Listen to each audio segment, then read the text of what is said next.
Neema ya Yesu. Kwamba alivyosema ni kweli, amekaa kwetu pale, tumekuwa naye katika mazingira mbalimbali nikimjulisha habari za Yesu. Alikuwa ni mbishi kidogo, lakini baadaye kwa neema ya Yesu akamfungua. Namshukuru Mungu kama alivyosema, nilimwambia ukitaka kufanikiwe popote unapokwenda ushikilie Yesu. Mimi nilimpa Yesu. Nikamwambia popote atembee na Yesu, ataona maajabu ya Mungu. Na najua alipokuwa huko Kenya tulikuwa tunawasiliana, alipokuwa anaenda wapi, akitaka kwenda Uganda alikuwa ananiambia. Kwa hiyo namshukuru Mungu kwa kila anachoendelea kufanya, na hata kwa ajili ya kuwaona pia ninaona utukufu wa Mungu. Amen. Jina la Bwana litukuzwe. Bwana si kwa nguvu wala si kwa uwezo, bali ni kwa Roho. Amina. Chochote kinachofanyika ni kwa sababu ya Mungu. Hatuna nguvu zozote za kufanya chochote. Nami najua mimi si chochote isipokuwa Yesu. Ninatumaini mambo mengi yatafanyika mahali hapa. Amen. Leo nikakuja kuwasalimia. Nafurahi kuona nyuso zenu zinapendeza. Haleluya. Nilipokuwa naondoka, niliondoka Serengeti juzi ile nikamwacha mama huko, lakini pia jana amefika nyumbani, tumepishana Sirari. Yeye anaenda nyumbani, mimi nakuja Ramadi. Kwa hiyo ametoa salamu nyingi kwenu.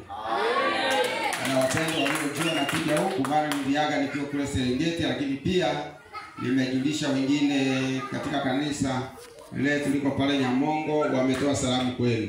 Amen. Mungu awabariki sana. Nawakaribisha. Kwa sababu ni salamu, ila najua kuna siku tutakuwa pamoja, siku 2, 3, 4. Lakini leo ni salamu na amesema niwasalimie, kwa hiyo niwasalimia kwa jina la Yesu. Lakini pia nijitambulishe jina langu.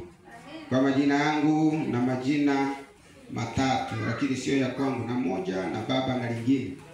Kwa hiyo kwa jina langu au kwa majina naitwa mtumishi wa Mungu. Hicho ni cheo, sio jina. Ni huduma, sio jina. Ukisikia nasema mimi ni mchungaji, ujue sio jina. Sio jina langu. Jina langu halisi sio mchungaji. Mchungaji ni nafasi ambayo anatupatia Mungu kwa neema. Basi niseme tu kwamba ni Solomon Tingo. Nyumbani nimezaliwa Sirari, kijiji cha Pemba. Kama unasikia Pemba iko Unguja huko, sio hiyo, ni hii ya Sirari.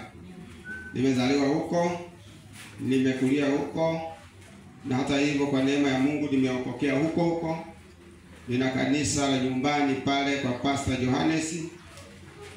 Lakini pia nikawa sasa nimekuwa nikafika sehemu nikaondoka ili nianze kujenga na mimi kupanua ufalme. Bwana asifiwe. Najua hata ninyi hapa mwe na maono na mawazo ya kupanua ufalme. Maana nyakati hizi ni za mwisho na injili haijahubiriwa. Usije ukafikiri injili imehubiriwa. Bado Tanzania ni kubwa. Kuna siku moja tulikuwa tunaenda Dar es Salaam, tukapita na mtumishi mmoja, yeye alikuwa amezoea kupanda ndege anatua Dar es Salaam anarudi Kenya. Lakini siku hiyo akapita hapa Sirari, tukaondoka naye tukasafiri mikoa hiyo yote, tukafika Dar es Salaam. Akasema kumbe Tanzania ni kubwa. Nikamwambia na bado. Kwa sababu hata mimi wakati tunaenda ni Bukoba kupeleka injili, mimi nilikuwa najua Bukoba iko karibu tu, nikivuka hapa Kamanga nitakimbia masaa machache niingie Bukoba. Kwa hiyo nikashangaa na safiri siku nzima, masaa 12. Na nilipofika pale wananiambia bado. Ile gari niliyopanda kutoka Mwanza bado ikaendelea. Wakaniambia inaendelea. Mimi nilishukia Bukoba mjini, nikapanda gari ya kwenda Misenyi, lakini wao wakasema gari inaendelea kwenda Karagwe. Nikashangaa Tanzania ni kubwa, inahitaji injili. Na wewe unapofundishwa, ufundishwe ili ukue, ule haraka.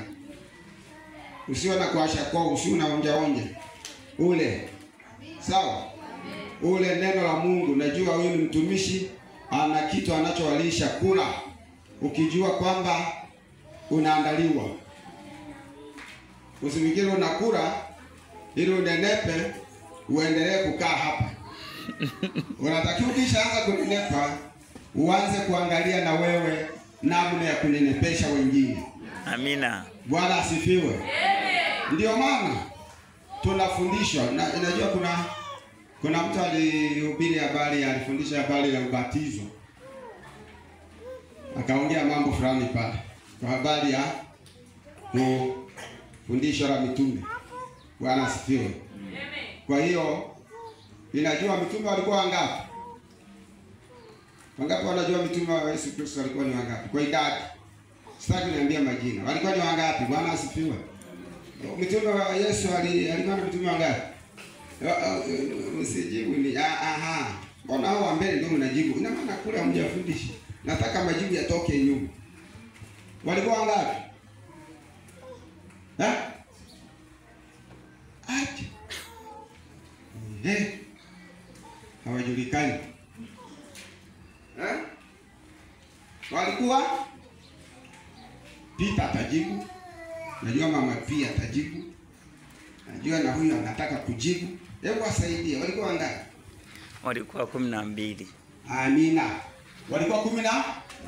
Yesu ameanza na wangapi? Wangapi? 12.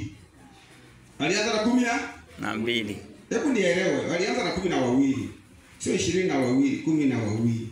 Wala sio 102, 12. Sasa hebu kuulize kwa haraka.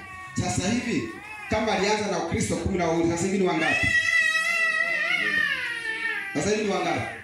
Ni wengi mno. Unaweza kuona idadi? Hamna. Lakini 12 tunawajua, si ndio? Ila sasa hivi hawajulikani. Ni wengi mno.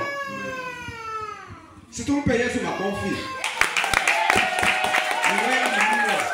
Unajua na kuweka attention ili akili zinase kitu. Unajua yawezekana mvua ilinyesha jana, kuna baridi. Yes. Lakini nataka nikwambie hao 12 leo hii idadi haihesabiki. Kwa nini? Hao 12 kuna kitu waliproduce, kuna kitu walizaa. Yeah. Kikaendelea kuzaa. Kikaendelea kuzaa mpaka leo kinazaa. Kwa hiyo lazima ujue hata wewe mahali ulipo ni mmoja wapo wa wale 12. Hata kama mmeanza hapa 5 ni mmoja wapo.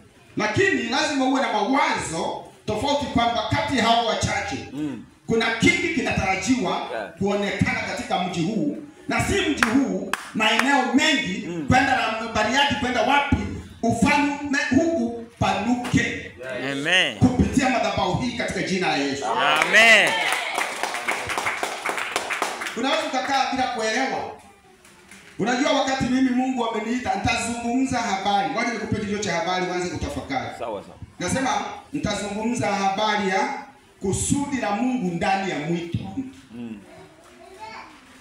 Waandika hivyo.